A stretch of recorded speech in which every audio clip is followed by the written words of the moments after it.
The next morning, only the dog came back. Not the father, not the mother, not the 5-year-old boy, not the 5-month-old baby. Only a tired, unsettled dog standing in front of a small store in a remote part of Oregon, scratching at the door with its paws, as if it had seen something, as if it wanted someone to follow. But dogs cannot give testimony, and whatever had happened deep inside the forest remained silent for months. This is the true story of the Cowden family, one of the most mysterious and disturbing unsolved cases in the forests of America. A case that began with a simple family trip, a quiet weekend, a completely ordinary decision to spend a few days in nature. But it turned into a nightmare that still has no clear answer decades later. It was 1974, Labor Day weekend in the United States, a time when many families left town, set up camp, sat beside rivers, and tried to step away from everyday life for a while. Richard Cowden was 28 years old. His wife, Belinda, was only 22. They had 2 young children, David, their 5-year-old son, and Melissa, their 5-month-old baby. A young family, ordinary, quiet. The kind of family that, if you saw their picture, you would never imagine their names would one day become part of a terrifying true crime case. They lived in White City, Oregon. Nothing unusual was supposed to happen that weekend. At first, Richard had planned to do something else, but the plan changed. Sometimes, life changes direction through the smallest decisions. One task is postponed, one simple choice is made, and people drive onto a road from which they never return. The Cowden family decided to go into the Siskiyou Mountains, near an area called Carberry Creek, a quiet place, far from crowds, with tall trees, dirt roads, cold river water, and a silence that felt beautiful during the day, but at night could become heavy and frightening. They packed their things: food, clothes, camping supplies, the baby's bag, the ordinary things a family takes for a few days out of town. There was no sign that this would be their final trip. They got into their old pickup truck and drove away. The farther the road went, the emptier it became. The houses became fewer. The sound of the town faded behind them, and little by little, the forest surrounded them. If someone had passed them on the road that day, they would have seen only a young family heading into nature for the holiday weekend. A father behind the wheel, a mother beside him, a little boy probably looking out the window, and a baby still too young to understand anything about the world. They reached their campsite, a place near the river, a place where they could hear the water moving, a place where sunlight slipped through the branches and fell across the ground, a place that, from the outside, did not look frightening at all. The truck was parked. Their supplies were unpacked. A small, temporary family life was arranged in the middle of the woods. Dishes, bags, baby supplies, food, a camping stove. Things that would later mean something very different to investigators, because when people disappear, ordinary objects suddenly become questions. Why is the purse still here? Why is the truck still here? Why were the clothes left behind? Why did no one take the essential things? And most importantly, why does everything look like it was abandoned in the middle of an ordinary moment? On Sunday morning, Richard and his son David walked to the small copper store. They bought milk, something completely normal. A father and son on a holiday morning inside a local store. The storekeeper saw them. Nothing seemed strange. There was no panic, no fear, no sign of danger. They left the store and headed back toward the campsite. That was the last time anyone saw the Cowden family alive. That sentence is always heavy in true crime cases. Last seen alive. The last conversation. The last purchase. The last short walk back to camp. the last moment when the world still seemed normal. Later that day, the family was supposed to go to Belinda's mother's house for dinner. She lived near the area. She was waiting for them. But the family never arrived. At first, maybe it did not feel serious. Maybe they were running late. Maybe they had stayed by the river. Maybe the children were tired. Maybe they had simply lost track of time. But when you are waiting for a family and slowly begin to feel that something is wrong, that feeling becomes impossible to ignore. Belinda's mother decided to go to the campsite herself. Maybe just to tell them dinner was ready. Maybe just to calm her own worry. She arrived at the campsite. The truck was there, but the family was gone. At first glance, maybe that did not seem too unusual. Maybe they had gone down to the water. Maybe they had taken a walk. But then the details started speaking. The keys to the truck were on the picnic table. Belinda's purse was still there. The baby's things had been left behind. A container of cold water was on the ground. The food and camping supplies were still in place. Even the milk they had bought was still there. No sign that they had packed up. No sign that they had left willingly. No sign that the family had planned to be away from camp for long. Everything looked as if their lives had stopped for only a few minutes and then never started again. Belinda's mother waited for a while. Maybe she expected to hear their voices from between the trees at any moment. Maybe she expected David to come running from a distance. Maybe she expected Richard to return from the river and say everything was fine. But no one came back. The forest only had its own sounds: water, wind, leaves moving, and a silence that grew heavier with every passing minute. Eventually, the family was reported missing. The search began. But from the very beginning, there was one strange problem. At the campsite, there was no clear sign of violence, no obvious struggle, no blood. Nothing that immediately proved a crime had taken place. That made the case feel like a puzzle from the start. Had the family become lost? Had there been an accident near the water? Had someone taken them? Or had they left the campsite for some unknown reason?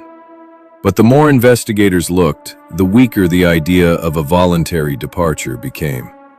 No family with a 5-month-old baby disappears in a wooded area without a purse, without a vehicle, and without essential supplies.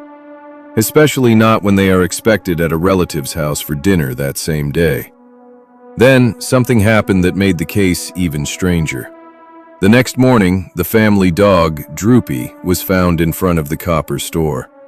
The same store Richard and David had visited the morning before. The dog had returned, but the family had not. That image is one of the most unsettling parts of the case, because the dog had come from somewhere. It had left something behind. Maybe it had tried to get help. Maybe it had simply followed a familiar path. But either way, its presence in front of that store felt like a message without words. Something had happened in the forest. Something no one understood yet. The search expanded. Police, local volunteers, Forest Service workers, search teams, even aerial searches.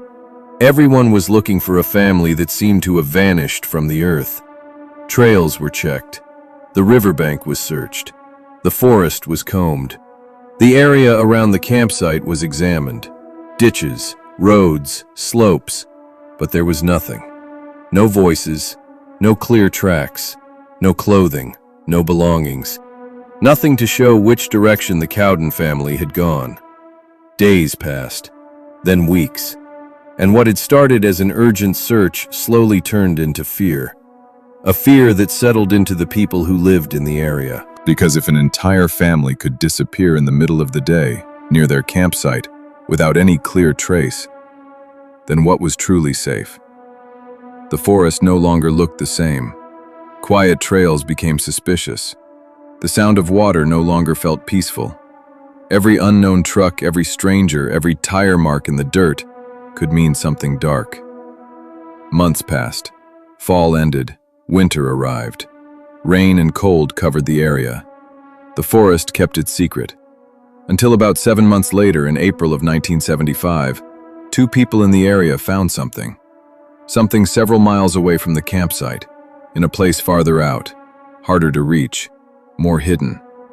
They found the answer to the main question, but created dozens of darker ones. Richard's body was found near a tree, and in a small cave nearby, Belinda and the two children were found. The entrance to the cave had been covered with rocks, as if someone did not want them to be found, as if someone knew the area, as if someone had taken the time to hide the secret beneath stone and silence. At that moment, the case was no longer just a disappearance. It was the murder of an entire family. But where was the killer? Why that family? Why in the middle of the day? How were 4 people taken from a campsite without anyone seeing anything? Why were the valuables left behind? If the motive was not robbery, then what was it? These were the questions investigators now had to face, and every possible answer felt more disturbing than the last. One theory was that the killer, or killers, must have known the area well. That cave was not a place a random passerby would easily find. The route was not simple. The location did not feel accidental. It seemed as if someone had moved the family away from the campsite, maybe with threats, maybe with a weapon, maybe so quickly that they had no chance to grab the purse, the keys, or the baby's supplies. Imagine it. A family near the water, in broad daylight. A father, a mother, 2 children. Everything ordinary. Then someone enters the scene, maybe from between the trees, maybe in a vehicle, maybe someone who had already been nearby. And a few minutes later, the campsite is empty. But not empty like a family that went for a walk. Empty like life was suddenly pulled out of it. In the years that followed, one suspect's name was mentioned many times, a man with a dark past. But no one was ever officially convicted for the murders of the Cowden family. And despite all the suspicion, all the theories, and all the fear, the case remains unsolved. That is what keeps this story alive. If the killer had been found, maybe the case would feel closed. The pain would remain, but at least there would be an answer. But here, there is no complete answer. Only an empty campsite, a dog that returned, a missing family, a hidden cave, and a forest that said nothing for months. The Cowden case is frightening because its monster is never clearly seen, not in a photograph, not in a courtroom, not in an official confession. We only see the effect of its presence, the objects left behind, the keys still on the table, the milk that was bought and never used, the dog that came back, and a family that never made it to dinner. In some horror stories, there is a haunted house. Sometimes there is a sound from the basement. Sometimes there is a figure standing outside the window. But in real cases, fear often takes a simpler shape. One small decision, one short trip, one campsite, and someone who should not have been there. Today, the area where the Cowden family camped is not exactly the same as it was back then. Parts of the surrounding area changed after the construction of a lake and later development. But the story stayed in those woods, in the quiet roads, in the sound of the water, in the roads that seemed too dark at night, and in the question that still has no final answer after all these years. Who took the Cowden family from their campsite, and why? Maybe that is the most terrifying part of this case. Nothing supernatural was needed. There was no curse, no shadow from an old legend, just a family, a short holiday, a quiet forest, and a human being who did something so terrible that even the silence of the mountains could not hide it forever. So, if one day you camp deep in the woods, if your supplies are still on the table, if the river is moving nearby, if your dog suddenly stares into the darkness, and if, for a few seconds, you feel something move between the trees, remember this. Not all fear begins with a scream. Some fear begins with an empty space, with a truck that is still parked, with keys still lying on a table, with food left unfinished, and with a dog that comes back the next morning, but its family never does.